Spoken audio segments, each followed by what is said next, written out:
So ayan, hello guys, ito nga po magandang hapon po at maulang hapon na rin po kasi nga po umuulan po dito. So ito po ang aking garden ulit, tara po at na pong silipin.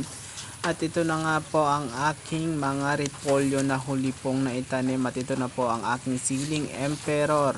Ayan po yung iba, ayan, at namumulaklak na nga po sila, hiyang na hiyang po nila ang lupa at malusog na malusog po sila. So ayan, ito po ang ating strawberry. Ayan po at namumulaklak pa rin po at may mga bunga na pong mga nabuo.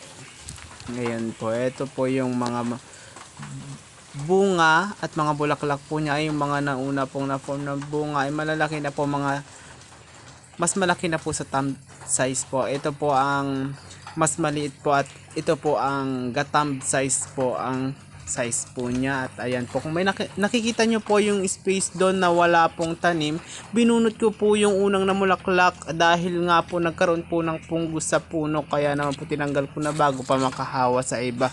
So ito po yung iba, ito po yung napakalalaki na po ang ng mga bunga niya. Ayan po, yung dalawang yan po ay nasa mas malalaki na po siya, sa 10 pesos po yung size niya. At ito po yung iba.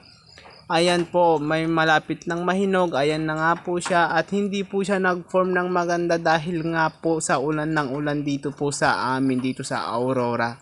So ayan, ito po pasilip po sa aking garden. Ayan po, ito po ang aking snappy na kung saan po ay malalaki na rin po sila, mga nasa 2 weeks na po sila mula nung aking itinanim po. Ayan. Ayan po ang aking mga snappy. Ayan sila. Ngayon at maulan nga po talaga dito po sa amin. Ayan po yung view ng aking garden. So yun